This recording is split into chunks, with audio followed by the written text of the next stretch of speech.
बिहार में एक बार फिर से राजनीतिक हत्याओं का दौर शुरू हो गया है। ऐसे में क्या सत्ता क्या विपक्ष हर किसी की हत्या कर दी जा रही है और क्राइम का ग्राफ इस कदर बढ़ गया है कि रह पाना आजकल मुश्किल हो गया है, क्योंकि किसी न किसी वजह से, चाहे जमीन से रिलेटेड मामला हो या फिर आपसी रंजिश हो, अपराधी मौत के घाट उतारने से पीछे नहीं हट रहे हैं। अपराधियों का तांडव लगातार बिहार में जारी है।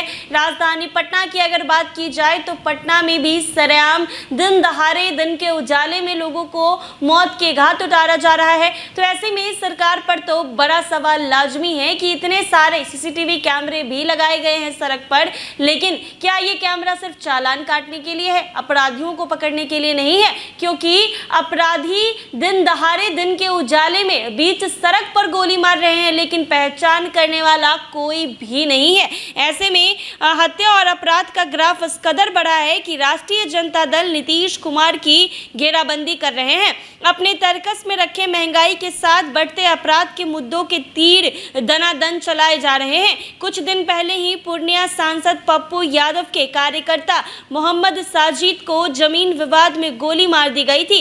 11 बजे मरंगा थाना क्षेत्र के बस स्टैंड के पास यह घटना घटी। साजिद अपने 3 दोस्तों के साथ चाय पी रहे थे, तभी कुछ बदमाशों ने उन पर हमला कर दिया। साजिद को गोली हाथ में लगी और पेट में जाकर धंस गई। गंभीर हालत में उन्हें जीएमसीएच ले जाया गया, फिर मैक्स रेफर कर दिया गया। गोलीबारी की घटना जमीन विवाद में चली। पटना सिटी के चौक थाना क्षेत्र में बाइक सवार 3 अपराधियों ने भाजपा नेता और पुजारी श्याम सुंदर शर्मा उर्फ मुन्ना बाबा को गोली मारकर हत्या कर दी। इस हत्या की विचित्र बात है कि अपराधी ने घटना को छिनतई का रूप देने का कोशिश किया, मगर ये सीधे सीधे हत्या का मामला था। वजह ये सामने आई कि मृतक के गले में पड़ी चांदी की चेन और जेब में 3500 रुपए सुरक्षित रहे।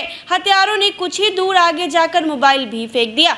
यह घटना बीते सप्ताह की थी। यह घटना माह अगस्त की है, जब पटना सिटी में बीजेपी नेता अजय शाह की अपराधियों ने गोली मारकर हत्या कर दी। इस घटना से जुड़ा सीसीटीवी फुटेज भी सामने आया। परिजनों का कहना है कि इसमें संदिग्ध हत्यारे दिखाई दे रहे हैं। आरोप है कि गांव के ही लोगों से जमीन विवाद चल रहा था। एक दूसरा कारण भी चर्चा में है कि गर्ल्स हॉस्टल चलाने को लेकर भी कुछ विवाद था। यह घटना भी अगस्त माह की है। सहरसा जिले के बनगांव थाना क्षेत्र में अज्ञात अपराधियों ने जदयू नेता जवाहर यादव की गोली मारकर हत्या कर दी है। वारदात को अंजाम देने के बाद हमलावर मौके से फरार हो गए हैं। मृतक कहरारा प्रखंड के जदयू अध्यक्ष बताए जा रहे हैं। पुलिस के मुताबिक जदयू नेता जवाहर यादव बड़ियाही स्थित एक सैलून में शेविंग करने के लिए गए थे।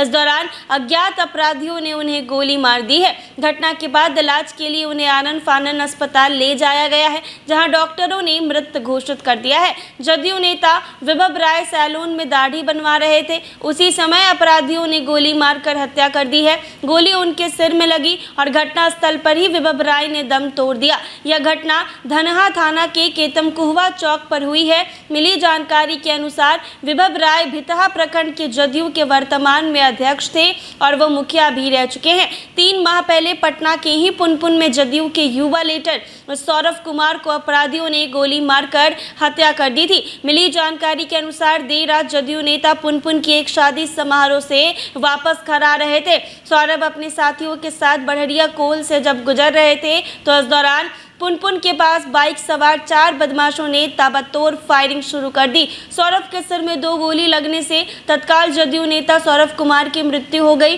अगस्त महीने में बिहार के हाजीपुर में अपराधियों ने एक बार फिर अपनी दुहासस का परिचय देते हुए राष्ट्रीय जनता दल के सक्रिय कार्यकर्ता और वार्ड पार्षद की हत्या कर दी है। घटना के अनुसार वार्ड पार्षद पंकज राय, जो कि हाजीपुर नगर परिषद के वार्ड नंबर 5 के पार्षद चंद्रिका राय के पुत्र थे, अपने घर के बगल में स्थित कपड़े की दुकान पर बैठे थे। तभी बाइक सवार 3 अपराधियों ने ताबड़तोड़ गोली मारनी करना शुरू कर दी। पंकज राय को 3 गोलियां लगी, जिससे वह गंभीर रूप से घायल हो गए हैं। स्थानीय लोगों ने उन्हें तत्काल हाजीपुर सदर अस्पताल पहुंचाया, लेकिन वो जहां डॉक्टर उन्हें मृत घोषित कर दिया है। तो ये तमाम मौतें राजनीति में हुई है। तो ऐसे में आपको बता दें कि बिहार में ये पूरे राजनीतिक लोगों के हत्या का ग्राफ था, और अगर आम जनता की बात की जाए तो वो बढ़कर कितना आगे चला जाएगा, इसका अंदाज़ा तो आप लगा ही सकते हैं। तो देख सकते हैं कि किस तरीके से बिहार में क्राइम बढ़ा हुआ है कि क्या सत्ता पक्ष क्या विपक्ष, अपराधियों को कोई टेंशन नहीं है, चाहे वो सरकार के लोग हों या फिर विपक्ष के लोग हों, उनका बस एक काम है मौत के घाट उतार देना। तो ऐसे में बिहार में जो क्राइम का लेवल बढ़ा हुआ है वो कहीं ना कहीं गलत है। सरकार पर बड़ा सवाल बनता है, सिस्टम पर बड़ा सवाल बनता है, पुलिस प्रशासन पर भी सवाल बनता है। ऐसे में अपराधी जो है उनका कोई खोजबीन नहीं है, पुलिस कार्रवाई करती है लेकिन उसके बाद फिर क्या होता है कुछ पता नहीं चल पाता है। तो ऐसे में बिहार सरकार को जो बिहार में क्राइम हो रहा है उसको ज़रूर देखना चाहिए कि कैसे क्राइम का ग्राफ बढ़ा है। सत्ता पक्ष के लोग कहते हैं कि अपराधियों को मार भगाएंगे, लेकिन देखने से तो यही लग रहा है कि अपराधी ही इनको भगा रहे हैं। और नेता प्रतिपक्ष तेजस्वी यादव आए दिन क्राइम बुलेटिन जारी करते रहते हैं और सरकार को दिखाते रहते हैं कि आप देख लीजिए कि आपकी सरकार में कितनी ज़्यादा मौतें हो रही हैं। हालांकि ये कहने की ज़रूरत नहीं है, खबरें सब कुछ बयां करती है, न्यूज़पेपर सब कुछ बयां करता है। तो ऐसे में जो क्राइम का स्तर बढ़ा है ये कब तक कंट्रोल में आता है, अब तो ये देखना होगा। अगर इतनी सारी मौत होने के बावजूद सरकार की नींद नहीं खुलती है तो फिर कब खुलेगी ये देखना होगा। ऐसे ही तमाम अपडेट्स के लिए बने रहें NBC 24 पर। अगर आप ये वीडियो हमारा फेसबुक पर देख रहे हैं, हमारे पेज को फॉलो कर लें, यूट्यूब पर देख रहे हैं, हमारे चैनल को सब्सक्राइब करना ना भूलें।